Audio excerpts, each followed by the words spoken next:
I actually invented pro wrestling. So I figured once I invented it, it'd be something I might want to do. So I got into it.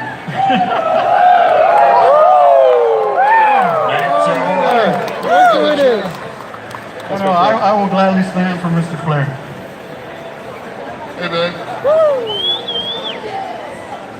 How about a little intro for Nash, brother?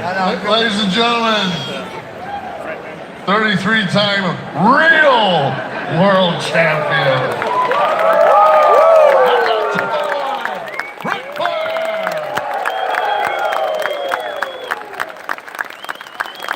According to Kevin Nash, the last traveling champion. Exactly. So I told that. Well, thank you for joining us, Mr. Flair. Really do appreciate it. Longtime wrestling fan, so I help run programming. So I said, you know what? If I'm going to do one panel this year, this is going to be the panel that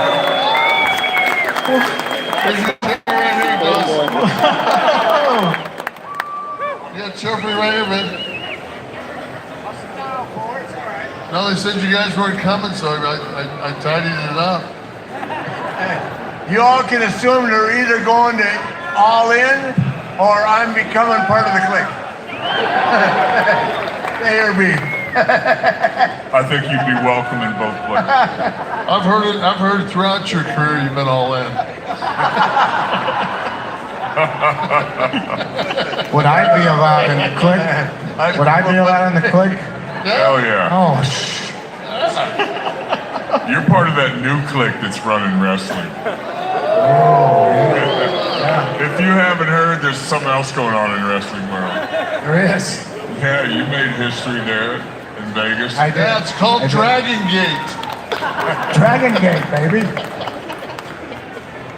Yeah, you and Cody, man, what an emotional match to watch. That was a special night. Anybody see Double or Nothing? Yeah? What do you think? Good? Good? Very special night for me.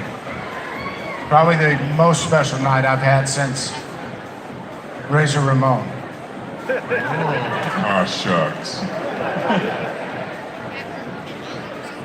So again, like I always say with all my panels, really, nobody's here to hear me talk. I know everybody has questions. So I'm just gonna ask if everybody can just, if you have a question, just go ahead and make on down here, and I'll go ahead and run the mic over to you guys. Everyone. And let these wonderful gentlemen Here live at Greater pick Austin out Comic Con. who they choose to Here ask the next question. at the Wrestling Q&A. It's phenomenal. That Great stuff. Spider-Man costume looks really uncomfortable. It's like too high here, right? Well, since nobody has a question just yet, let me go ahead and ask. I you guys. just had one. Oh, well, you had. That's my question. I asked him if that Spider-Man costume was uncomfortable. We're not allowed to ask? Yeah, way up there, brother. What do you got? Favorite opponents for all you guys. I can't hear you at all. Favorite opponent! Who are your favorite opponents for all you guys? Me and you after this in the parking lot. Take the bass out of your voice there, buddy. How about for you, Mr. Rhodes? Like, where are my volunteers with my mic? Well, there's the tech guys are over here. They're on their phones. You got any other mics, man? You got wireless? I just sat here. crowd. You got a wireless I mic? just sat here signing and looked up at the big screen, and they had like the anime kids and all this, and like the kids were up and they were talking to a microphone. We come up here. Some shout outs already. Hello, everyone. We got nothing. Hello. They knew we wouldn't understand the new technology. Oh, we got one. Yeah. Bring it up, brother. Give it to that lady. She'll bring it up here. Gilbert, bring it up here, brother. Jeez.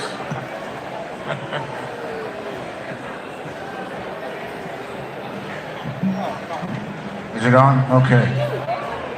Well, we're all over. All right.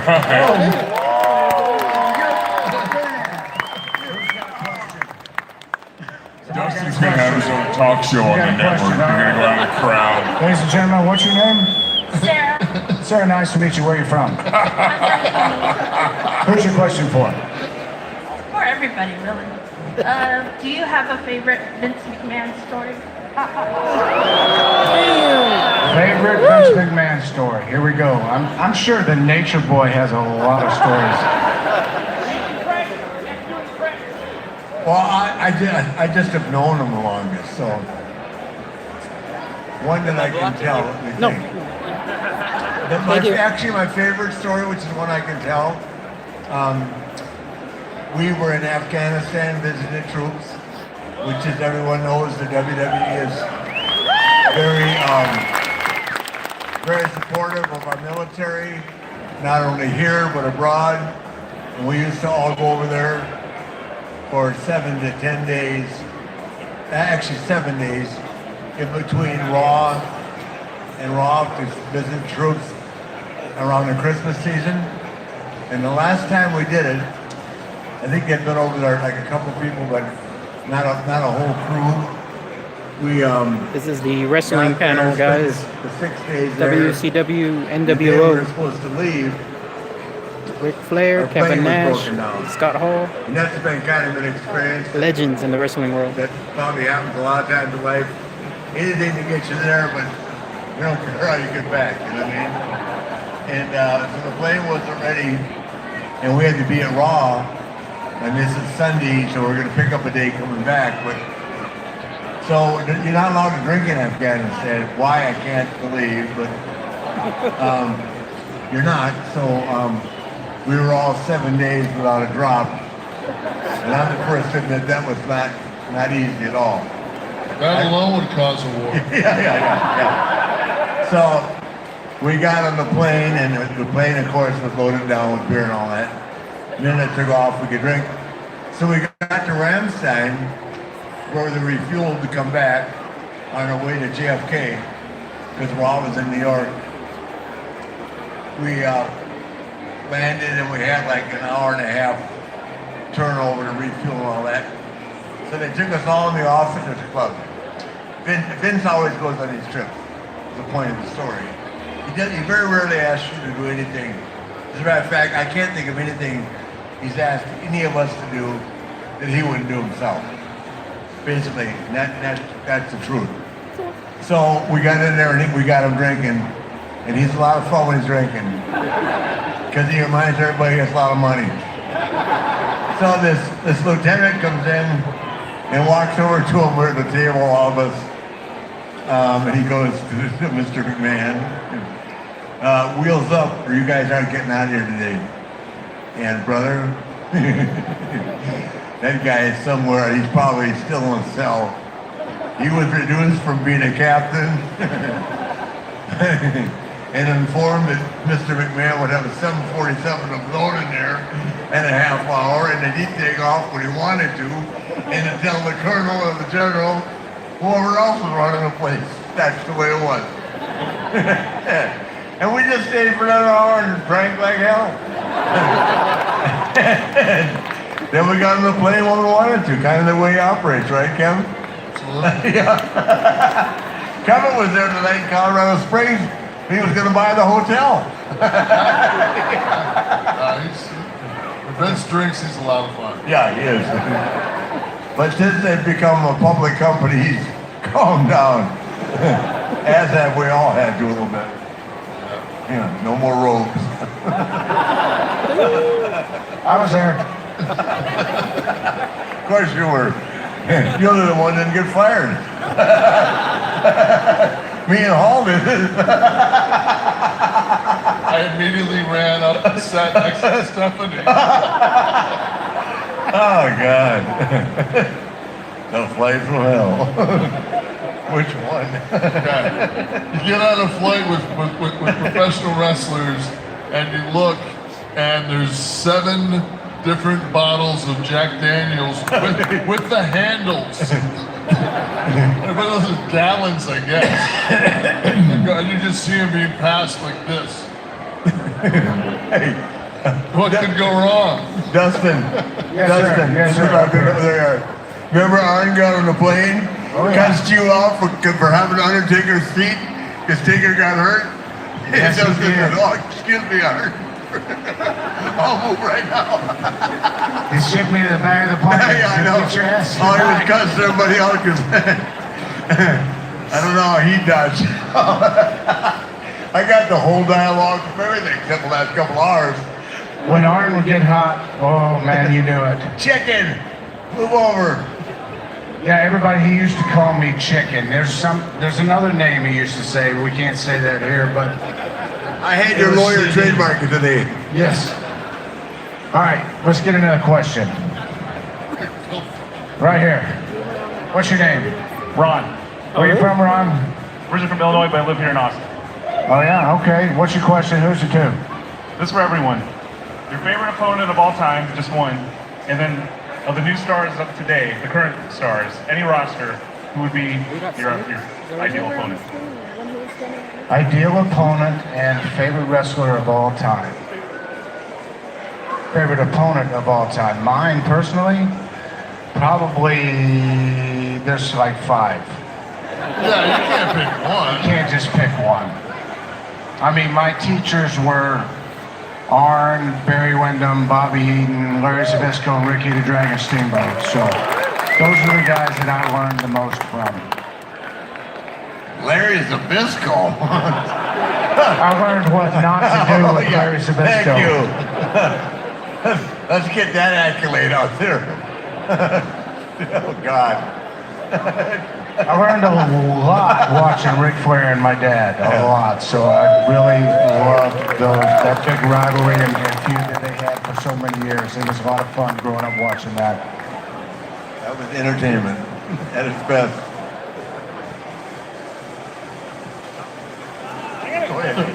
You got a question for me? Okay. You in your prime and your dad in your prime wrestle together. Who wins? My dad all the time, every time. It's Dusty Rhodes. What No was the matter- question? Question was, Dad in his prime and me in my prime. Dusty hands down all the time. Anyways.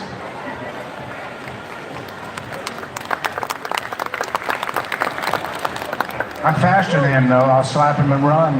That's for sure. He's never been in the gym in a day in his life. Any more questions for Kevin or Scott? Yeah, but he'd book it where he caught you. Yes, and I just have to suck it up and take that ass whooping. Flip Yes, flop sir. and fly. We already asked that. Most memorable matches for you 3?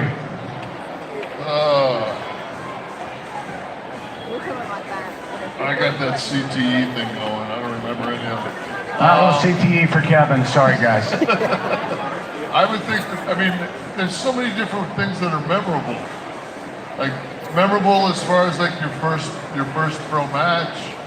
You know, my first pro match was memorable, but was the shits. No, I thought go for it. I think me versus Goldberg in Saudi Arabia was probably it. That wasn't me.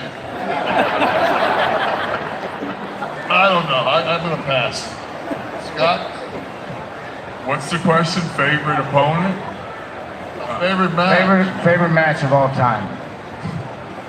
I mean, I guess ladder match. You know, I mean, I'll take that. Shawn Michaels ring? Yes. My favorite match was my bank account and Ted Turner's checks. It's a good one. Rick, what about you, sir? Well, the guy I would like to wrestle now, if I was still wrestling, it would be Reigns, for sure. Roman, there you go. Yeah, you like that, don't you? I guess it'd be between your dad, Steamboat, Sting, guys of yesteryear. That's my favorite opponents.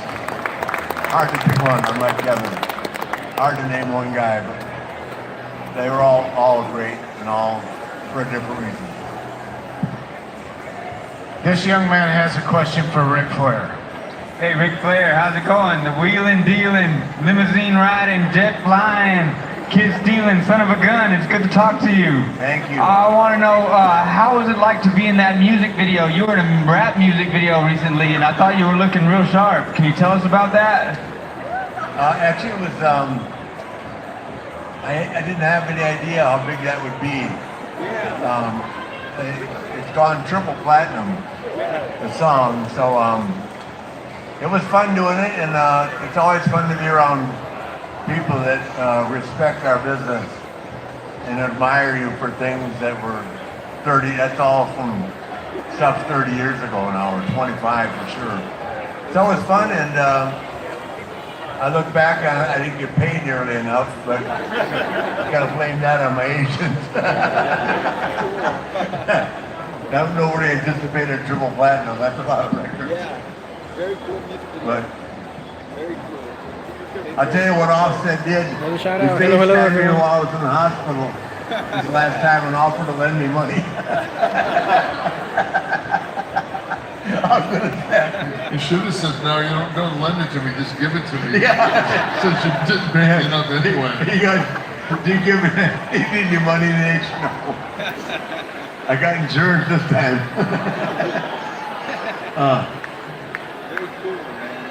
What's your question, sir? Eddie White, 5'2", 5'8", 192. Gentlemen, this is an odd question. Your favorite piece of wrestling memorabilia that you have currently? Well, mine is divided among 4 of the women.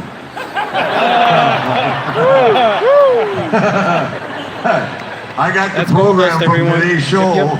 to take Favorite over. wrestler? Scott Hall. Down here. Residents don't be up to contact Leslie, Beth, Tiffany, or Jackie.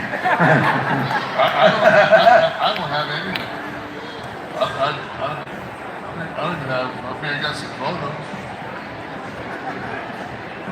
Yeah, I'm from the same school. It was what I did. It wasn't who I was. When I got pictures of me and my buddies on the road and we met different stars and stuff, and that was cool. I don't have a belt collection or any of that. I don't have a bunch of action figures or any of that. I'm happy they make them, but that's the last thing I need is more of me. Well, when I did that Ninja Turtle movie, I was getting ready to leave, and I had driven up from Atlanta. We shot it in Carico Studios, and the props guy came up to me and he says, "You wouldn't have happened to seen the Super Shredder helmet, would you?" And I said, "No." He goes, "Well, they're gonna hold your check if they don't find it." And I said, "Oh, hold on." I put the car in park and opened the trunk. I would have had that. I would have had that Super Shredder helmet, which would have been a hell of a photo op. Yeah, I gotta say something about Kevin that, cause I've never been in a movie. I've been a part, I might have said something, but one of the coolest things for me, and I don't think until you've really done this, of course, Scott knows this because he was basically a bodybuilder at one time, but I got invited to do something with the show in Savannah. Oh, Magic Mike. Magic Mike. So, and I know Kevin's there, right? So I get down there, and Kevin had dieted like a guy going to the Mr. Olympia. I mean, unbelievable. When he got out, came out of the trailer, how much weight did you lose? 20 pounds. Oh, you're 20? Okay. Yeah. But you were 300 pounds before, right? Oh, I was 317. I was about 294 then. In the movie? Yeah. Oh, God, I thought you were like 270. Anyway, but he looked like, all the other guys, are this big. And then here's Kevin, 6'11". But it was fun and seeing that and seeing these guys, and I can't think of his name. Channing? Yeah, Channing and all these guys, the kid from Miami Vice and all that. These guys were such marks for Kevin. They're loving Kevin Nash. And these are big stars. One of them is married to the chick from Modern Family. Joe. He just went to their wedding. Yeah, hey, are you kidding me? We're marking out for her, forget Joe. Yeah, right. But all these guys were just queer for Kevin. I'm thinking that, you know, no. What I'm saying, it's nice to know that we have affected people's lives that are, in our eyes, you know, we live thinking that we live thinking that they think they're bigger than us. They don't. They know how big our sport is, how popular it is, and you know, they respect us, and that's something that, you know, we don't take for granted. You got to feel it to see it. So. Well, I've always said that when you, like all the guys that are musicians want to be athletes. All the athletes want to be musicians. I mean, it's just like. But I think pro wrestlers are kind of both. Yeah. They're kind of like a musician, kind of like an athlete. So it's kind of a different demographic. Covering both. Yeah, I got drunk with David Cockfield one night at the China Club in Chicago. Me and him and Gary Busey, and I said, "Look at David." I said, "Can you make something of mine 12 inches long?" Even if it's just a illusion. woke up the next morning starting Pinocchio. Unbelievable.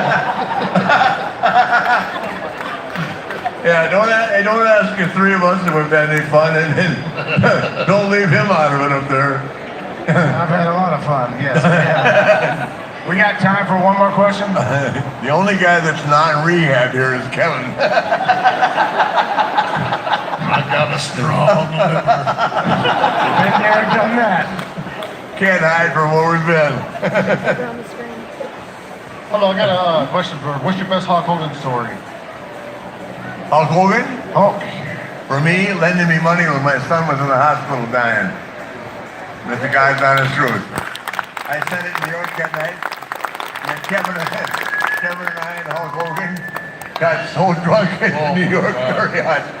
I had a 5 o'clock flight to Las Vegas for an appearance I wanted to cancel at 1 o'clock because I could see where we were going. Jimmy Hart kept bringing the phone over to Hulk. Your wife's looking for you. Kayfabe. We drank about 6 bottles of wine, and I don't know how much vodka. That's why we're not allowed to get together very often. I have that picture on my phone. The three of us. Oh, God. It's one of those pictures where I know only one person had the camera, but nobody's looking the same way. It was Hulk Hogan night at the Garden. God dang.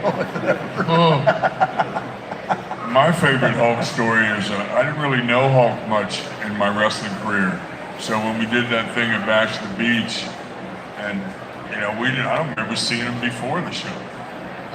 You know, so we went to the ring and we weren't sure he was going to come. We weren't really boys yet then. We weren't hanging out or anything, and it was really cool. Daytona now or San? Yeah. Yeah, when we did that birth at the WO, and it felt really cool because it worked. You know, and they were booing and throwing stuff, and just to see Hulk real excited about being in wrestling again because he was getting kind of burnt out.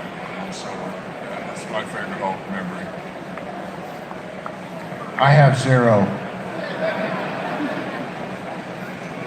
Who said that? Oh, he's back with us. Okay. I'm looking for him up here walking around. Phil Donahue. Any other questions, guys? Scream it. Who? Macho Man. Oh yeah. Brother, I got a bunch of those. Now, the thing is, it's a mix. There's too many kids. You can't tell stories. Yeah. Ooh yeah. It's like asking Linda Lovelace questions up there. Yeah. What? Oh God, I've told her 1,000. No one believes me. Listen to Jerry Lee Lewis riding down the highway at night like we all used to do, and I can tell you because everybody here has done this, and his dad, his dad and I used to, when I first started the business, I used to go with his dad, Dusty, and Dick Murdoch on the road when I wasn't working. Wow. Which really worked for my first marriage. I would leave for a week at a time, and I just drove around just to be part of the gig, right? Because it was so much fun. I mean, laughing, drinking, driving, and then they didn't have a car one time. Ken Patera was in Germany in the Olympic Games. No, Ken was on Ken's brand new car with me and your dad Murdoch. They tore the shit up out of that. So the education in those days was riding in the car. The guys were so much fun, and I mean that was so healthy back then. Now, you know, the kids are looking at the internet and worrying about who says what, and social media is really over. It is what it is, but for wrestling, it's for the kids. They're just so worried about somebody else's opinion. Where, you know, we used to look at each other, or we knew, or we went to one or two select people and said, "What do you think?" That was it. Now you have the universe judging you, pretty much. I think my favorite thing on social media is the grammar police. Yeah. It's just like, to me, it's just like, you know what? When I'm putting something down, it spits out 9 theirs, and I just pick one. It's the wrong one. You know what? I lose no sleep over it because it reads the same. You don't sleep anyway. No, right. But I'm just saying it reads the same. I love when people say, "Well, why did you say that?" I said, "Well, you obviously knew exactly what I said, so what does it matter?" But yeah, but it's not. Listen, dude. I haven't taken, I'm 60 years old. I don't think I'll be taking any kind of SATs. I think I'm done testing in my life. So. Yeah, I took 5 SATs. I never broke 1,000. So Perfect health for 16. that was 13 years in high school, too. See, I actually had Felicity Huffman take my last one. That's cool. I maxed it. Yes, sir.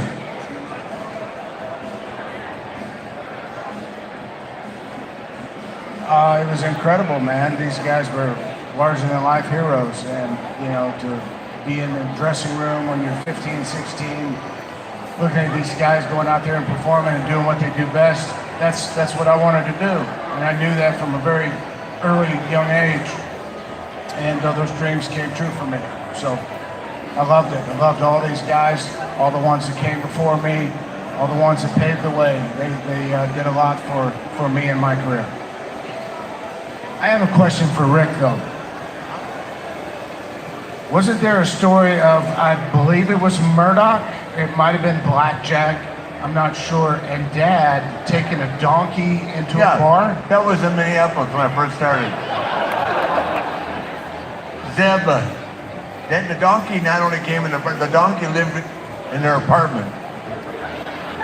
So they're all from different parts of the country, so I'm in the middle of starting in the business, and they wanted to know where a nice area, so I took them to an apartment complex called Cedars of Edina, the most elite complex in Minneapolis at the time. So then they started hanging out at a place called The Flame, which was a country western bar, and then Dusty Murdoch would go around and enter local rodeos, you know, and stuff like that. So they meet a guy named Pat Krause. The picture is infamous in front of your mom's house here in Austin.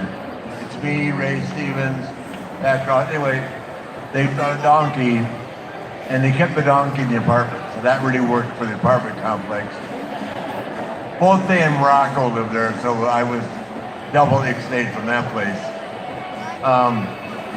And they brought the donkey into the Flame one night and rode it up on stage. And I thought it was the greatest thing I'd ever seen in my life. I mean, the greatest fight I've ever seen. Everybody fighting and they're handing like this. I'll get up if I have to, Rick. Just enjoy this. This is what we live for in the business. Like the Axe, and trust me, if the Axe had gotten up, he could turn the table on anything. But that's how I grew up in the business. So people want to know why I'm I'm not actually, there's nothing wrong with me mentally. It's just the psychological profiling I've gone through. Ray Stevens, Dick Murdoch, Dusty Rhodes. Hello. It's a whole different world.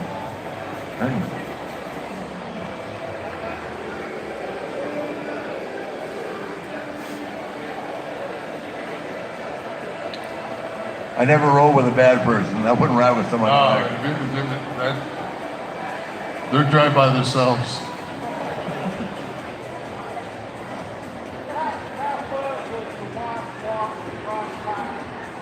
Oh, it was the best. Well, here, I had Kitty with me, right? And Kitty can drink more than me and Roddy combined. That was the best kept secret in the world. I know that because Kitty, Roddy's oldest daughter, was born in Charlotte when Piper was there with me, right? So Wendy, who is two-drink Louie, and Roddy, who is supposed to be off the wagon but never is, were in Portland, and I was in Charlotte, just walking around wired up, drinking all day anyway. So nothing new. Just had to remember to unplug it when I went in the bathroom. Otherwise, it was fun for me. Roddy Piper. You had to see his house to believe it. He had a 100-pound parrot that talked back. And a wolfhound. He used to tell me, I go, why are you on the road still working? He said, because Kitty bought another horse.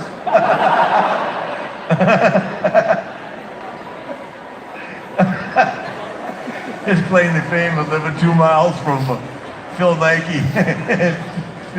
But the homes look completely different in Beaverton. Oh, God. Hot rod. Huh? Oh, thank you. We didn't get paid nearly enough.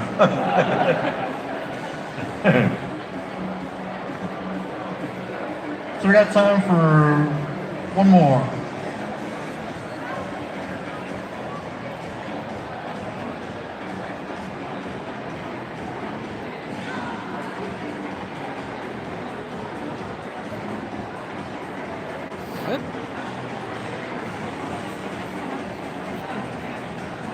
Thank you. Man. Thanks, buddy. Thank you. Our tables are over here. We sign autographs, take pictures too. Yeah, we're glad you enjoyed it. We're glad you enjoyed it. We were doing it on purpose. Yeah. Just follow us over yonder here. And Kevin, listen, I'm going to make a public announcement right now. I'm going to get Kevin Nash to drink a glass of wine tonight and a beer. He's going to try and run and hide from me. I've been told by your wife. I'm sure can. You know what? I have no doubt. I'm your nurse Cratchit tonight. And she really texts you. Oh yeah. Of course. Oh yeah. It's unbelievable, these secret relationships going on behind my back. I'm in Greece. Please watch Rick. Hey, we're in Liverpool, and we're just starting to get going, having fun. I go in the bathroom, come out, and I got 2 generations blocking me. DiBiase, who's just a little bit younger than me, and then 15 years younger, Kevin, saying... I'm only 10 years younger. Okay, 10 years, whatever it is. Age is just a number anyway. They both met me at the door, right? DiBiase knew, you know... he has to be 1,000 miles away from home to have a drink, but anyway. But we didn't say hi to his wife. We called Belle. Yeah. That's what's wrong with his damn phones. They can find us. Do you know that for us as wrestlers, they didn't invent a cell phone. We were screwed. That was a life You gotta changer. call home. Let me know where you are. Not only that, but I mean, just the camera. Yeah. Oh, the camera was later. Think about the day that your cell phone. Your wife could call you and say, where are you? I thought the pager was bad enough. You didn't get my page? No. No. I can't hear it go off if there's anybody chicks in here vibrating. You gotta be kidding me. Pager? I should put mine in my underwear and call myself. You know, here's the deal. He's not lying. He just gave you a fact of interest. I was calling him the other day to see if I could really plug Big Sexy on 6th Street. He goes, "It's my son's birthday. Is that important?" I said, "Fuck." So I said, no, excuse me. I said, no, I'll just make it without your permission. I'll just calm it down. I got you tonight, though. For me and Razor, there is no return.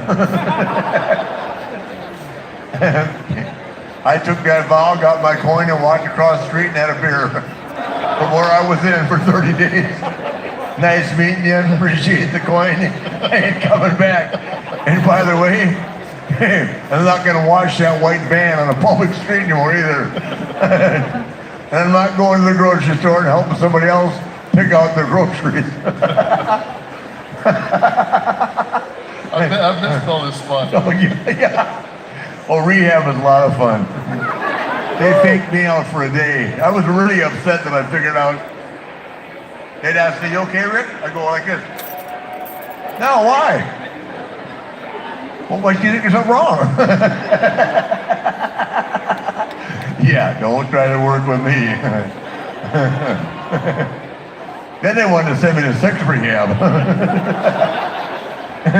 I requested company, and I'll just, you know the two names I said. I said, when they go, I'll go. They're not here to at the panel either. They're in Stanford. Exactly. And with that, I'll say good night.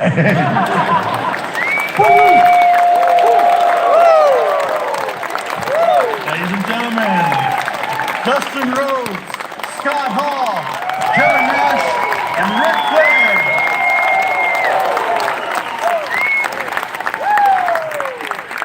All right, everyone. Hope y'all enjoyed that. I'll be back live later on. See you soon. Bye.